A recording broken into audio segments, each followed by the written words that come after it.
Olá, queridos. Essa é a parte de número 2, com relação ao assunto Nova Jerusalém, e um comentário a respeito do vídeo do pastor Rafael Mikkel, né? E hoje a gente vai tratar aqui de mais 2 pontos que eu selecionei no vídeo dele para estar fazendo um comentário, né?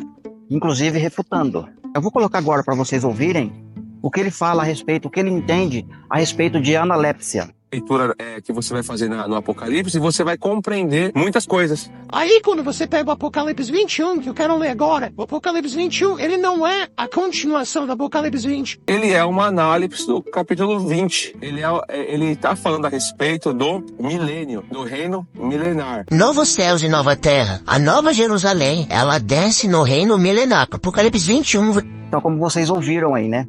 Então vamos lá. Então derramou o 7º anjo da sua taça do ar, e saiu grande voz do santuário, do lado do trono, dizendo, está feito. Então essa palavra aqui mesmo, ó, está feito, ela tem ligação lá com a crucificação de Jesus, quando ele, um pouquinho antes dele morrer, ele diz, né, está consumado, está feito, né, parcialmente. É naquele momento lá, porque ali já se consumiu a sua obra, né, espiritualmente falando, já se consumiu tudo. Então ele fala, está feito, né? Mas essa frase ela vai se repetir mais vezes dentro do livro do Apocalipse, né? Verso 18. E sobrevieram relâmpagos, vozes e trovões, e ocorreu um grande terremoto. Agora não é só terremoto igual falou no 7º selo.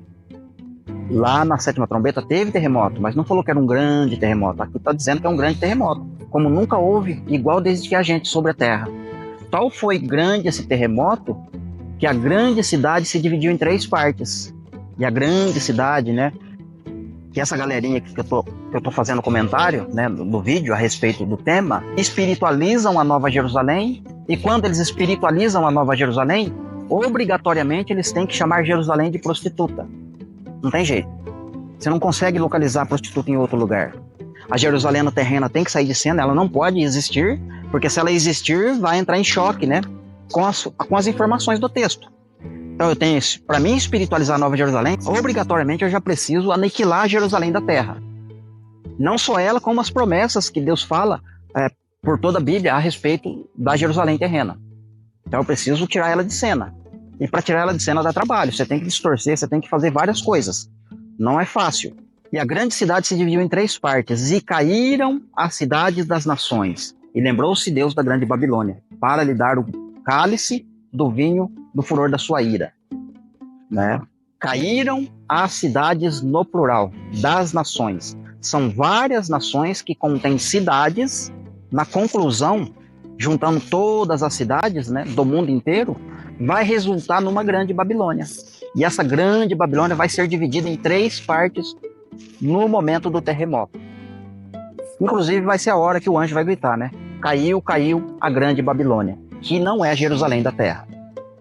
Ok, então aqui o 7º selo já deu mais informações para nós, a 7ª taça deu mais informações para a gente a respeito tanto do selo, do 7º selo, quanto da 7ª trombeta. Apocalipse 19, do 6 ao 9 a gente vai ler.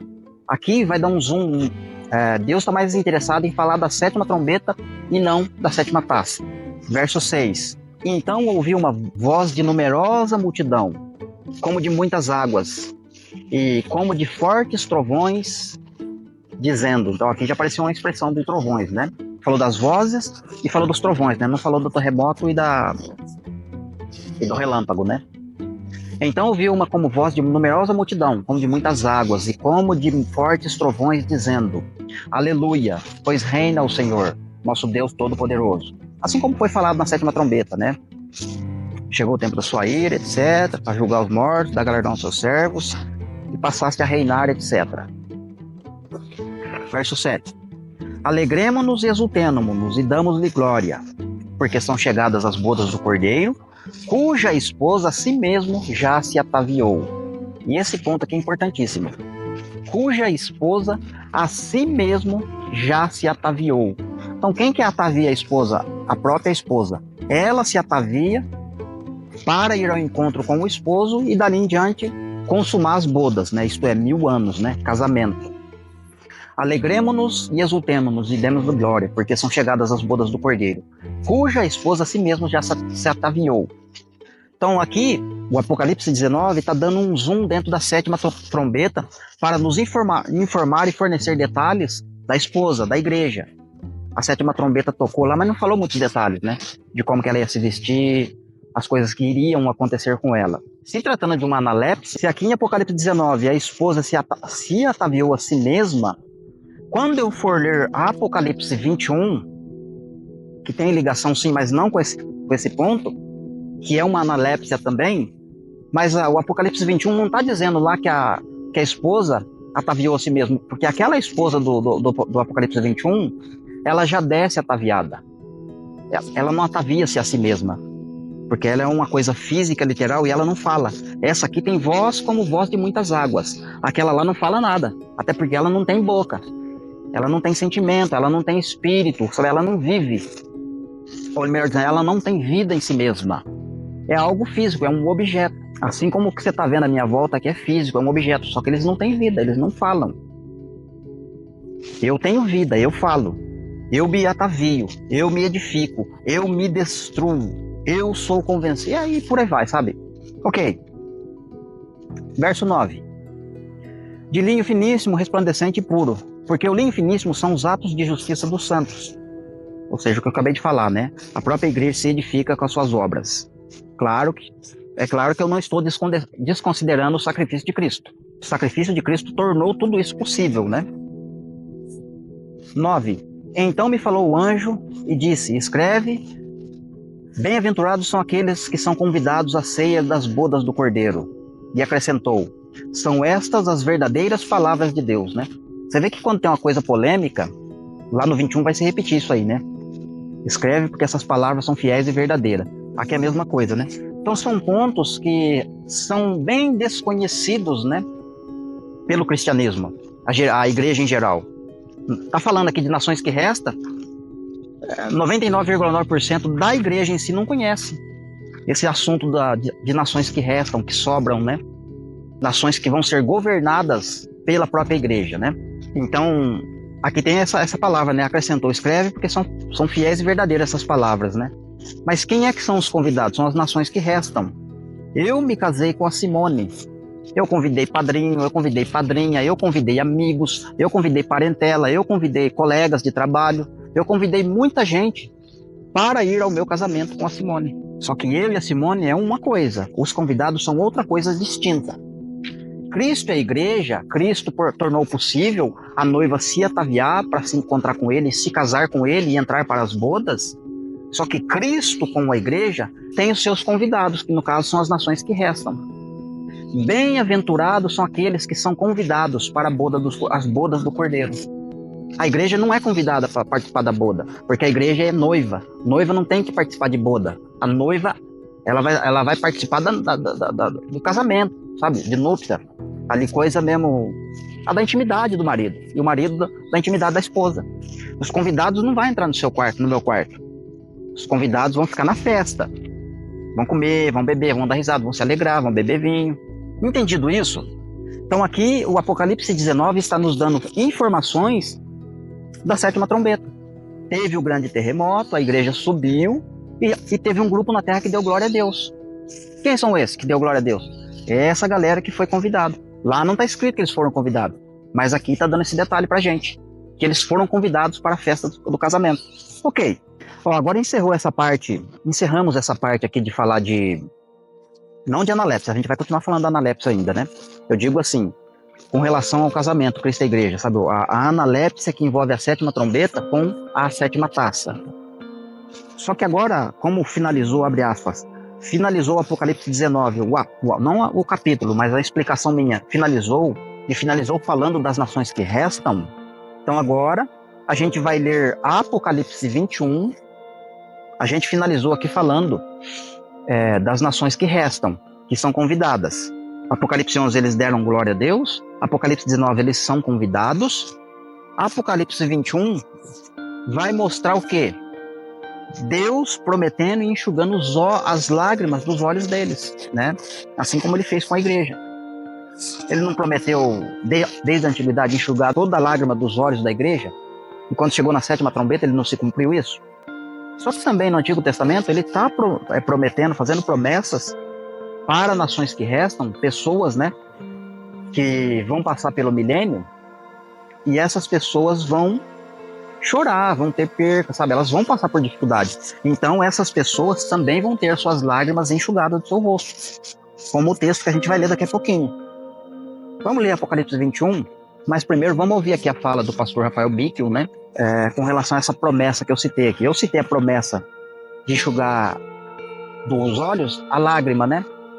Só que eles, para colaborar, para ajudar a espiritualizar a Nova Jerusalém, para dizer que não tem nações que restam nesse aspecto de ter promessa de ter o seu olho enxugado, eles têm que dizer que a promessa de enxugar a lágrima do olho é só para a igreja e não para nações que restam. E você percebe que o ponto que está dizendo aqui, frisando, é o povo de Deus. É essa esposa ataviada. Percebe que você vai ver que não vai ter lágrimas, mortes, e já não existirá mais luto, e nem pranto, e nem dor? Mas para quem está destinado essas promessas? É justamente para a esposa do Cordeiro, somente ela. Né, porque as pessoas lêem esse texto, tá vendo? Já não tem mais morte. A morte foi lançada no lago de fogo, ali, Apocalipse 20. Contudo, Aqui está direcionando essa profecia para a esposa do Cordeiro. E agora a gente vai ler. Depois a gente vai pegar esse contexto que eu vou ler aqui, lá no profeta Isaías, né? Vi novo céu e uma nova terra, pois o primeiro céu e a primeira terra passaram e o mar já não existe. E essa cidade que está descendo aqui, ela não fala, ela não tem sentimentos, ela sabe, é uma coisa física, adornada para o seu esposo. Então ouvi uma grande voz vinda do trono, dizendo: eis o tabernáculo de Deus com os homens. Na 7ª trombeta e na 7ª taça, em Apocalipse 19, também saiu essa expressão, né? Saiu uma voz do trono, né? Do lado do trono, uma voz do trono, que dizia, né? No caso aqui, eis o tabernáculo de Deus com os homens, né? O tabernáculo de Deus é quando Cristo entrega o reino para o Pai, Cristo e a igreja junto. O Pai se manifesta para a igreja, fisicamente. Aí eu não sei como é que acontece essa efusão, né? De Deus tornar tudo em todos, né? O Pai, o Filho e a igreja se tornam uma só pessoa. Não sei como é que é isso, né?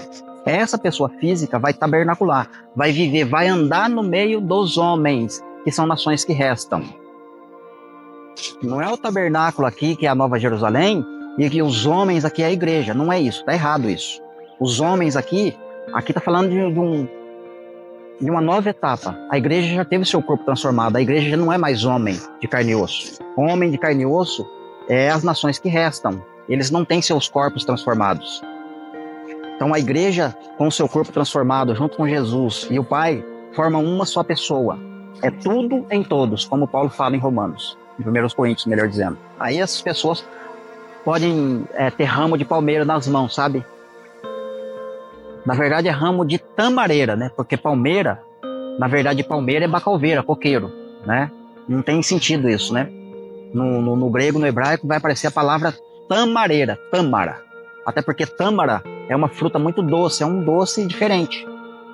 Então, o reino milenar, festa dos tabernáculos, é a festa das delícias, é a festa da doçura. Você entendeu? Tâmara, doce. Tâmara é doce. Na Páscoa e Asmo, você come ervas amargas, né? Porque fala de sacrifício, de morte, de dor, etc. Agora, a festa dos tabernáculos é alegria e doçura, para falar de tâmaras. Então, as nações que restam vão ter ramos de tâmaras nas suas mãos, vão ter doçura, porque vão estar desfrutando de uma verdadeira delícia na terra, de uma verdadeira doçura, que é Cristo, a igreja e o Pai, né? Uma só pessoa, revelado, né? Coisa maravilhosa, fantástica. E eles serão povos de Deus, e Deus mesmo estará com eles. Deus, Cristo e a igreja, estará com eles, os homens. Verso 4. E lhes enxugará dos olhos toda lágrima. Aqui não é para a igreja, não é. A igreja já passou 1000 anos aqui, a igreja vai chorar de novo? Que negócio que é esse? E a morte já não existirá para as nações que restam. Há 1000 anos atrás, né? a igreja já teve esse post conquistado, né? O dano da segunda morte não tem poder sobre esses que ressuscitaram a igreja. E a morte já não existirá, não haverá luto, nem pranto, nem dor, porque as primeiras coisas passaram. Que coisas são essas? A gente vai ler já lá em Isaías, né? Quais coisas que vão passar? O que precisa passar? Eu falei um pouquinho na parte anterior, né? Que a gente leu Pedro, a gente leu Isaías 65, 17, mas eu não falei tudo, né? Verso 5. E aquele que está sentado no trono disse, no trono já branco, o de baixo, não é lá em cima não. Eis que faço nova todas as coisas, e todas as coisas é todas as coisas. Ele não vai fazer nova só a terra e o céu e deixar as nações que restam no mesmo estado que elas estão. Quando ele diz todas, é todas. Inclusive, olha o que ele vai falar em seguida. E acrescentou, escreve, porque estas palavras são fiéis e verdadeiras. Os pontos que Deus, pela sua presciência, sabia que as pessoas iriam distorcê-lo. Um desses é este. Escreve, porque essas palavras são fiéis e verdadeiras. Lá um pouquinho anterior, quando fala de nações que restam, lá em Apocalipse 19, a gente leu. Escreve, porque essas palavras são fiéis e verdadeiras. De novo, referindo-se a nações que restam, porque a igreja, de forma esmagadora, não ia chegar a esse alcance do entendimento dessas palavras, passar desapercebido. Então ele frisou, para aquele que estiver atento, aquele que estiver lendo, entenda. Quem tem ouvidos, ouça o que o Espírito diz, e ouvir é obedecer, é aceitar, não é retrucar, não é se rebelar, é o oposto, é aceitar. É aceitar e sentir prazer nisso, e achar isso uma coisa gloriosa, fantástica. Entendeu? Verso de número 6, né? Disse-me ainda, tudo está feito. Lembra que ele falou lá?